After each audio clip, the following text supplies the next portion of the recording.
여러분, 기도를 하시면 어떤 경험을 하세요?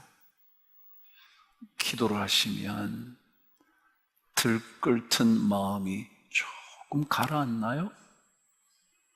기도하기 시작하면 염려가 조금씩 사라지는 그런 경험을 해보셨나요? 기도를 하기 시작하면 미워하던 마음이 조금씩 녹아져 없어지는 경험도 해보신 적이 있나요? 그래, 여러분, 기도라는 것은요, 하나님을 더 알게 되는 멋진 통로예요. 기도를 통해서 우리는 하나님을 더욱더 붙잡게 되죠. 이사야 64장 7편의 말씀, 7절의 말씀처럼 주께 부르짖는 자가 없는 이 시가 됐는데 분발하여 주를 붙잡는 자가 되게 하는 그 부르짖으며 기도하면서 주님을 더 꽉 잡아보는 거예요. 신명기 4장 7절에는 이스라엘 백성을 향한 하나님의 이야기가 하나 적혀져 있어요. 그 말씀은 기도할 때 어떤 일이 벌어지는가 기록해두고 있죠. 저와 함께 읽어보실게요. 시작. 우리 하나님 여호와께서 우리가 그에게 기도할 때마다 우리에게 가까이 하심과 같이 그 신이 가까이 함을 얻은 큰 나라가 어디 있느냐. 이스라엘 백성들이 하나님께 기도할 때마다 하나님이 가까이 계시는 하나님이라는 것을 경험하게 된 백성이 이 땅에 또 어디 있냐라는 말씀이에요. 그래요. 기도하면요, 하나님과 더 가까워져요. 가까이 계시는 하나님을 깨달아 알 수가 있어요. 그래서 기도하지 않으면 하나님과 자꾸 멀어지는 느낌이 있어요. 근데 기도를 하면 하나님과 점점 더 가까이 있음을 알게 되고 하나님의 동행하심, 하나님의 인도하심, 하나님께서 우리의 삶을 다스리시는 경험을 하게 돼요. 그게 기도예요. 여러분, 어떤 사람의 신앙이 큰 걸까요? 어떤 사람의 기도가 능력이 있는 기도, 큰 기도일까요? 여러분, 한자어에 덕이라는 단어가 있어요. 그 덕이라는 단어는 덕덕자예요. 다시 말하면 덕이 도덕덕이라는 뜻이죠. 근데 원래 이 단어의 뜻은 큰 덕이라 그럽니다. 크다라는 뜻이죠. 클 대자만 큰 게 아니라 이 덕이라는 단어가 크다라는 단어입니다. 한번 생각해 보세요. 그 사람 참 덕이 있는 사람이야 라고 말하면 어떤 느낌 드세요? 그 사람은요, 마음도 큰 사람, 생각도 큰 사람, 그리고 어떤 것도 품어줄 수 있는 큰 인물을 가리켜 뭐라 그러냐면 그 사람을 덕이 있는 사람이다 그러잖아요. 그런데 이 큰 덕덕자가 옛날에는 이런 단어로 똑같이 쓰였어요. 지금도 쓰이고 있죠. 이것도 큰 덕이라는 단어예요. 근데 이 단어를 여러분 자세히 들여다보시면 아는 단어가 두 개로 연결되어 있어요. 그 앞이 뭐냐 하면 직자예요. 고들 직자, 정직하다 그럴 때 말이죠. 직자예요. 바를 직자죠. 뒤에는 아시는 것처럼 마음 심자입니다. 그래서 이 큰 덕자는 어떤 뜻을 가지고 있냐면 올바른 마음, 옳고든 마음, 고든 마음을 가리켜 크다 그랬습니다. 그런데 이 직자는 고든이라는 뜻과 함께 또 다른 뜻 하나를 갖고 있습니다. 그게 뭐냐면 즉시, 곧장이라는 뜻입니다. 여러분, 직행한다는 거 아시나요? 그게 뭐냐면 곧장 간단 말이죠. 여기 들렀다가 저기 들렀다가 가는 게 아니라 곧장 가는 걸 직행이라 그럽니다. 직통이 뭐예요? 금방 연결되는 거잖아요. 그래서 직자는 바로 곧 즉시라는 뜻입니다. 그래서 크다라는 것은 어떤 의미를 가지고 있느냐면 뭔가 좌우에 재는 것 없이 곧장 들어오는 마음, 그걸 큰득자라 그랬습니다. 직심이라는 것은 뭐냐 하면 이것저것 생각하지 않고 금방 드는 마음을 직심 크다 그랬습니다. 제가 설명을 한번 해볼게요. 성경에는 선한 사마리아인의 이야기가 등장합니다. 선한 사마리아인은 여리고로 가다가 강도를 만난 사람을 보자마자 곧장 어떤 마음이 들었냐면 저 사람 도와줘야지. 저 사람 치료해줘야지. 치료하고 났더니 이걸로는 안 될지 모르니 돈을 더 남겨서 이 사람 내가 올 때까지 잘 도와주세요 라는 그 마음이 곧장 들었어요. 이런 사람이 큰 사람이에요. 그런데 작은 사람은 어떤 사람이에요? 그걸 보면서 혹시라도 내가 도와주다가 나도 강도 당하면 어떡하지? 나 갈 길 바쁜데 괜히 저 사람 도와주다가 일 그르치면 어떡하지? 그러면서 이것저것 고민을 하는 거예요. 그런 사람은 큰 인물이 아니라는 거예요. 신앙이 큰 사람은 어떤 사람이냐 하면요, 기도를 할 때 곧장 마음에 누가 들어와야 되냐면 하나님이 들어와야 돼. 그런데 기도하면서 막 이것도 생각나고 저것도 생각나고 막 이것도 생각나고 저 사람도 밉고 막 저것도 이러면 그 사람 큰 신앙인이 아니야. 큰 신앙인은 눈을 감자마자 곧장 하나님이 보여야 돼. 그래서 주님의 기도의 내용에 첫 번째, 두 번째, 세 번째는 전부 다 하나님에 대한 이야기예요. 왜요? 보세요. 하늘에 계신 우리 아버지, 이름이 거룩히 여김을 받으신다는 누구의 이름이요? 아버지의 이름. 우리가 예수 믿는데 나 때문에, 내가 이런 목사이기 때문에 누군가가 저를 보다가 저런 목사, 내가 예수 믿나 봐라. 그래서 하나님의 거룩하심을 더럽히면 그거 안 되는 거잖아요. 그래서 내가 기도하면서 하나님, 나 때문에 하나님의 이름이 더럽혀지지 않게 되기를 기도합니다. 그 사람이 믿음이 큰 사람이잖아요. 내가 말 한마디 잘못해서 저 사람의 마음속에 하나님 믿는 사람들이 저 따위 사람밖에 안 돼 라고 말하면 안 되니까. 그래서 내가 하나님께 기도할 때 눈을 감자마자 제일 먼저 하나님의 거룩하신 이름, 나 때문에 더럽혀지지 않도록, 오히려 내가 부족하지만 하나님의 거룩하심에 한 자락을 붙들 수 있도록 도와주옵소서. 그런 기도가 큰 믿음의 기도라는 거죠.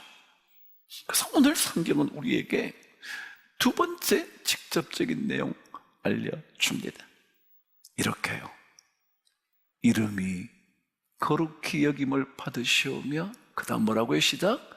나라가 임하시오며 그랬어요. 우리 한국말 번역에는 한 단어가 빠져 있어요. 원어에는 있거든요.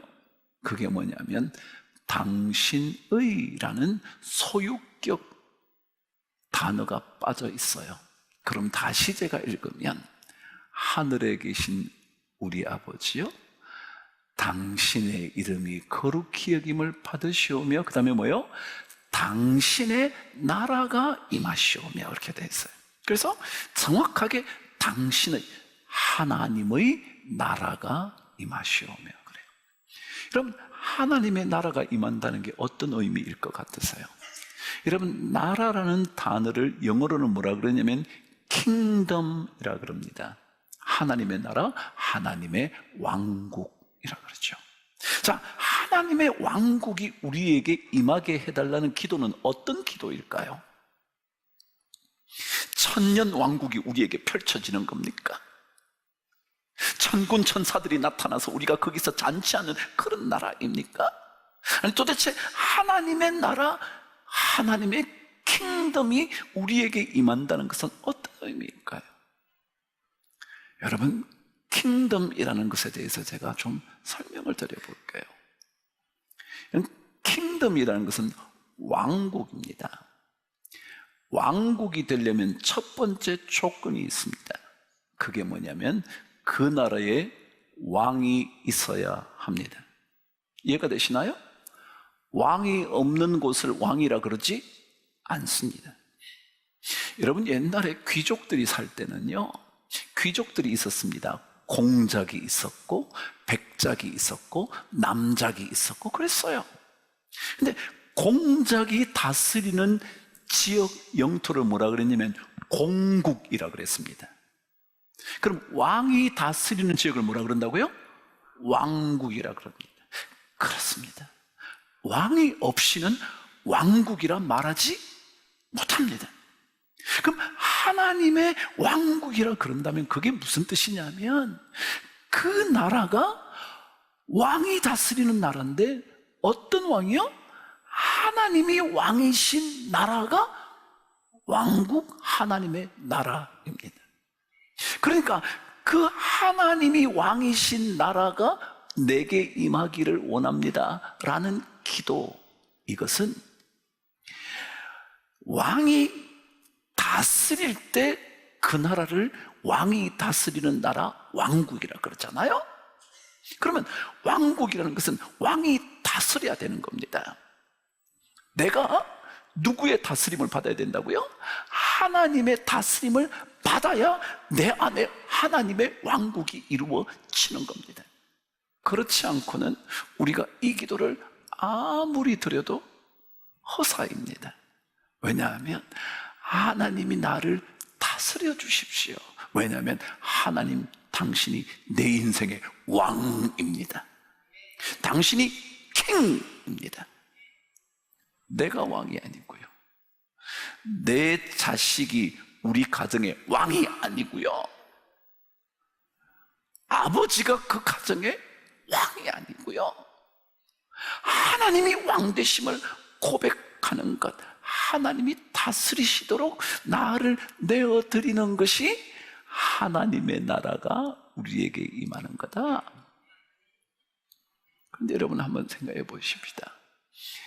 나라에는요, 왕이 다스리려면 뭘 가지고 다스려요? 법을 가지고 다스립니다. 나라에는 법이 있습니다. 하나님이 왕 되신 그분이 나를 다스린다는 것은 하나님의 법을 가지고 통치하는 겁니다. 그러니까 내 인생의 법을 따라서 내 인생을 다스리는 것은 이 기도와 맞지가 않고 하나님의 법, 하나님의 말씀의 법, 하나님의 율법, 하나님의 가르침, 그것이 나를 다스릴 때 하나님의 나라가 내 안에 이루어지는 거라는 겁니다. 그래서 우리는 하나님이 다스리실 때 우리는 그 하나님의 법에 순종하는 법을 배워야 됩니다. 그래서 오늘 이 기도, 하나님의 나라가 임하시오며 라는 기도는 하나님의 명령을 내리시면 내가 뭐 하겠습니다? 순종하겠습니다 라는 기도여야 된다.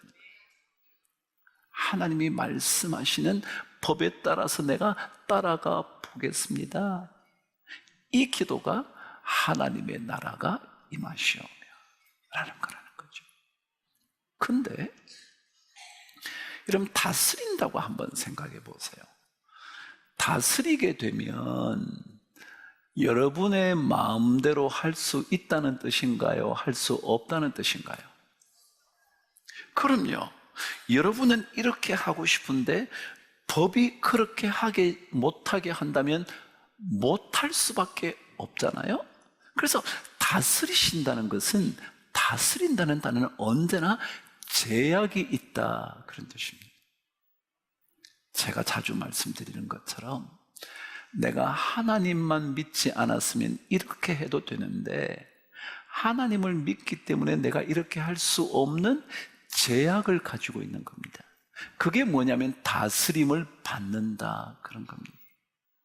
여러분과 저의 말과 행동에 제약을 받으면 그것은 하나님 때문에, 예수님 때문에, 예수님을 믿는 이유 때문에 만일 말과 행동과 삶에 제약을 받으면 그게 뭐냐면 하나님의 나라가 내 안에 임하게 되는 것이다. 그래서 하나님의 사람은 제약이 좀 있어야 합니다. 마음대로 하시면 안 됩니다. 함부로 말하고 싶지만 예수 믿어서 주님의 이름이 거룩히 여김을 받지 못하실까 봐 그 말을 한 번쯤 참아보고 걸러보는 다스림의 시간이 있어야 하나님의 나라가 나를 다스리고 임하게 된다는 것을 의미하는 겁니다. 우리는 자유롭게 살 수 없습니다. 억울하지만 그렇게 살아갈 수밖에 없습니다. 그러나 이 자유롭게 살지 못한다는 것은 억울한 일 같지만 참으로 좋은 일입니다. 왜냐하면 나보다 능력이 있으신 그분이 내 삶을 다스리는 거니까. 그래서 이 하나님의 나라, 하나님의 다스리심을 받는 것보다 더 복된 일이 없어서 주님께서 우리에게 뭘 가르쳐 주시냐면 하늘에 계신 우리 아버지여, 하나님의 이름이 거룩히 여김을 받으시오며 하나님의 나라가 임하시오며, 그런 거예요. 여러분, 하나님은 우리를 다스리십니다. 우리 모두를 다스리셔야 합니다. 우리 가정도 그분이 다스리시는 게 좋고요, 내 자식도 하나님이 다스리시는 게 좋고요, 나의 커리어도 하나님이 다스리시는 게 좋아요. 그러면 그분의 다스리심의 능력이 얼마나 큰지 사도 바울이 처음부터 기도한다 그랬잖아요. 베푸신 능력의 지극히 크심을 알게 되기를 원한다, 그런 거거든요. 그럼 다니엘서 4장에 가면 느부갓네살 왕의 이야기가 등장을 합니다. 느부갓네살 왕은 바벨론 대제국의 왕이었습니다. 그런데 다니엘이 환상을 봤는데 그가 들짐승처럼 쫓겨나 들판에서 살게 되는 환상을 보았는데 그 환상 그대로 느부갓네살에게 이루어집니다. 그래서 느부갓네살이 소처럼 바깥에서 풀을 뜯어먹으면서 살고 온몸에 이슬에 젖으면서 그렇게 손톱이 길어서 새의 발톱처럼 되게 살게 되었다, 그렇게 기록합니다. 이유는 바벨론의 왕이었던 그의 교만함 때문이었습니다. 근데 그런 이야기가 다니엘에 적혀져 있는데 진짜로 그런 일이 있었을까요? 없었을까요? 그냥 교회 성경이니까 지어내서 말했을까요? 아닐까요? 참 이상한 것은 지금도 바벨론 왕 연대기라는 책자, 말하자면 점토판에 기록되어 있는 것들을 열어보니까 거기에 느부갓네살 왕이 여러 해 동안 왕의 직무를 행하지 못했다는 기록이 있는 거예요. 이상하죠? 물론 성경처럼 소처럼 풀을 뜯어먹고 몸에 이슬을 맞으면서 손톱이 길어서 발톱, 새의 발톱처럼 된 것이라고 기록한 것은 없는데 바벨론의 대제국의 왕인 느부갓네살이 왕자에서 물러나 그의 직무를 하지 못하다 다시 하게 됐다는 기록이 있는 거예요. 참 이상하죠. 어쨌거나 제가 역사적으로 맞다 안 맞다를 얘기하려는 게 아니라 그렇게 느부갓네살 왕이 되었단 말이죠. 그런데 다니엘서 4장 34절과 35절에 보면 드디어 느부갓네살 왕이 그의 교만함을 자복하고 하나님께 되돌아왔을 때의 이야기가 적혀져 있습니다. 저와 함께 34절과 35절을 읽어볼게요. 시작. 그 기한이 참에, 그 기한은 뭐냐면 쫓겨나서 들판에서 그렇게 보냈던 세월이 지나서 다 기한이 되어서, 시작. 나 느부갓네살이 하늘을 보았더니 내 총명이 다시 내게로 돌아온지라. 이에 내가 지극히 높으신 이에게 감사하며 영생하시는 이를 찬양하고 경배하였으니 그의 권세는 영원한 권세요 그 나라는 대대에 이르리로다. 35절 시작. 땅의 모든 사람들을 없는 것 같이 여기시며 하늘의 군대에게든지 땅의 사람에게든지 그는 자기 뜻대로 행하시나니 그의 손을 금하든지 혹시 이러기를 내가 무엇을 하느냐 할 자가 아무도 없도다. 느부갓네살 왕이 다시 왕좌에 되돌아오면서 무엇을 고백했느냐면 이 모든 것들을 다스리시는 분이 하나님이시다. 자기 뜻대로 행하시는 분이다. 다음 주에 우리가 이 말씀을 묵상하게 될 텐데, 아버지의 뜻이 하늘에서 이루어진 것 같이 땅에서도 이루어지다. 오늘 느부갓네살이 고백한 것처럼 모든 사람들을 없는 것 같이 생각하실 수 있을 만큼 강력한 다스림의 권한을 하나님이 가지고 계신다. 그분이 하시는 그 일을, 그래서 어느 누구도 왜 그렇게 하셔? 못해요? 안 돼요? 라고 말할 자가 없도다. 하나님의 다스리심. 신앙이 크려면요, 하나님의 이 다스리심을 온전히 받아들이는 훈련하는 거예요. 그래서 내가 하고 싶은 것들을 조금 제동을 거는 거예요. 제약을 하는 거예요. 족쇄를 자꾸 묶어 놓는 거예요. 내 마음대로 하고 싶은 것 좀 안 하는 거예요. 가정도 그런 거 아니에요? 좋은 가정은요, 남편이 하고 싶은 대로 하는 게 아니잖아요. 하고 싶지만 부인 생각해서 안 하고요, 자식을 보면서 좀 참고요, 부인도요 자식 생각하면서 다 집어치우고 싶지만 또 인내하고요. 그게 제약하고 족쇄를 걸고, 그리고 그 자유가 빼앗겨도 그게 좋은 일이잖아요. 하물며 하나님과의 관계에서 그분이 우리에게 좋은 것을 주시기 위하여 제약하시는 것이지, 좋은 것을 베풀어 주시기 위하여 그것을 금하시는 것이지 나쁜 것을 주려고 하시지는 않으시잖아요. 그래서 신앙생활이 정말 커지려면 눈을 감을 때 곧장 즉시 이게 생각이 나야 돼요. 와, 내가 하나님 이름 더럽히지 말고 살아야지. 진짜 하나님이 나를 좀 잘 다스려 주셔서 내 감정도 다스려 주시고 나의 가정도 다스려 주시고, 그래서 그의 나라가 나에게 임하시기를 기도하는 그 사람이 큰 믿음의 사람이 된다. 오늘 두 번째 주님의 가르치신 기도를 묵상했어요. 한 주간 동안 혹시 여러분 기도하시게 될 텐데, 눈을 감자마자 먼저 하나님, 제 말 때문에 오늘 혹시라도 주님의 이름이 더럽혀지지는 않았습니까?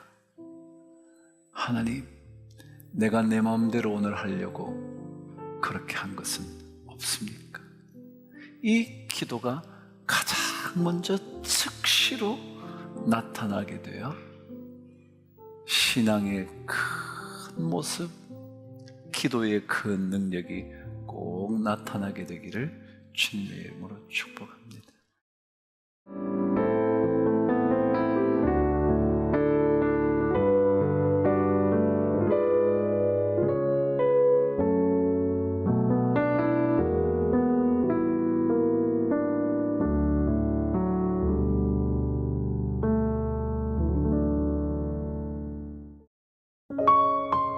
Good, Good TV.